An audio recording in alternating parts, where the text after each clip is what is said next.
এই ফিতনাময় পরিবেশে যারা আল্লাহকে ভালোবাসতে পারবে, দুনিয়ার এই ভালোবাসার মোহটা ত্যাগ করতে পারবে, শুধু আল্লাহর জন্য বাঁচবে, আল্লাহর জন্য চলবে, আল্লাহর জন্য বলবে, আল্লাহর জন্য খাবে, আল্লাহর জন্য ইবাদত করবে, আল্লাহর জন্য মরবে, এই মানুষগুলো ইনশাল্লাহ পরকালে মুক্তি পাবে। আর তাদের এই কাজটা করার জন্য আল্লাহ পাক একজনকে রোল মডেল দিয়ে দিয়েছেন। তিনি হচ্ছেন আমাদের প্রিয় নবী সাল্লাল্লাহু আলাইহি ওয়াসাল্লাম।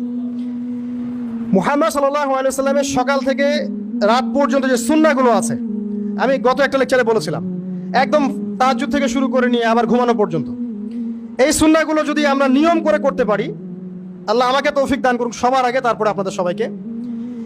একটা বছর করতে পারলে আপনি আবিষ্কার করবেন আপনি নতুন মানুষে পরিণত হয়েছেন ইনশাআল্লাহ। এটাই একমাত্র পথ। রাতে আর্লি ঘুমানো, একটু তাহাজ্জুদ ওঠার চেষ্টা করা, 2 রাকাত 4 রাকাত নামাজ পড়া, ফজরটা জামাতে পড়া, ফজরের পরে জিকির আজগার করা, কোরআন তেলাওয়াত করা, পারলে ইশরাকের নামাজ পড়া, এরপর কাজে চলে যান, পড়াশোনা করেন, চাকরি করেন, ব্যবসা করেন, হালাল করেন, হারামে যান না, মানুষকে ঠকান না, দুর্নীতি করেন না। আল্লাহ সব দেখেন, আল্লাহ কনসিয়াসনেস। 5 ওয়াক্ত নামাজ, যোহর, আসর, মাগরিব সব টাইম টু টাইম পড়লেন। এর মাঝখানে আপনি দ্বীনি ইলম চর্চা করলেন, একটু তালিমে বসলেন, মসজিদে নামাজের পরে তালিমে বসলেন। আর কি, রাতের বেলা আর্লি বাসায় ফিরলেন, পরিবারকে সময় দিলেন, প্রত্যেকটা কাজ দোয়া পরে করলেন, হিসনুল মুসলিম বইটা কিনলেন, সেখানে সব দোয়া দেওয়া আছে, একটু জিকির করলেন, 2টা হাদিস পড়লেন, একটু কোরআন তেলাওয়াত করলেন। এগুলো করতে করতে দেখবেন দিনটা চলে যাবে। আর এখন তো দিন ঘন্টার মতো চলে যায়, কিয়ামতের আলামত। বছর যাবে মাসের মতো, মাস সপ্তাহের মতো, আর সপ্তাহ দিনের মতো। সময়ের বরকত আল্লাহ তুলে নেবেন। এই সুন্নাহ যদি অনুসরণ করতে পারি ইনশাআল্লাহ তাআলা, আমরা রাসূলুল্লাহ সাল্লাল্লাহু আলাইহি ওয়াসাল্লামের সুপারিশ পাবো ইনশাআল্লাহ। একই সাথে হাউজে কাউসারের পানিও পাবো ইনশাআল্লাহ।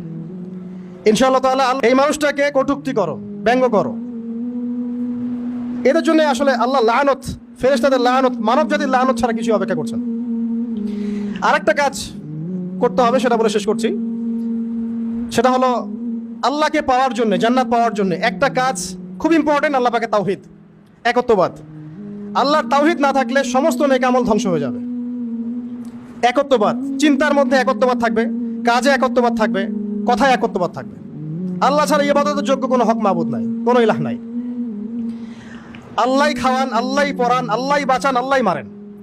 আল্লাহ পাকে সন্তান দিতে পারেন, আল্লাহই সৃষ্টিকর্তা, আল্লাহই পালনকর্তা, আল্লাহই বিধানদাতা, সব আল্লাহ। আল্লাহ ছাড়া কিচ্ছু নাই। লা ইলাহা ইল্লাল্লাহ ইয়ানি লা শাই'a ইল্লাল্লাহ, আল্লাহ ছাড়া কিছুই নাই। এক সময় আল্লাহই ছিলেন, কিছু ছিল না, আবার এক সময়ে কিছুই থাকবেন, আল্লাহ থাকবেন। কুল্লু মান আলাইহা ফান ওয়া ইয়াবকা ওয়াজহু রাব্বিকা যুল জালালি ওয়াল ইকরাম, সূরা রহমানে আছে না? এই তাওহীদ নিজের মধ্যে বপন করতে হবে, নিজের পরিবারের মধ্যে এবং আগামী প্রজন্মের মধ্যে। আর আল্লাহ পাকের সাথে শিরক করা যাবে না।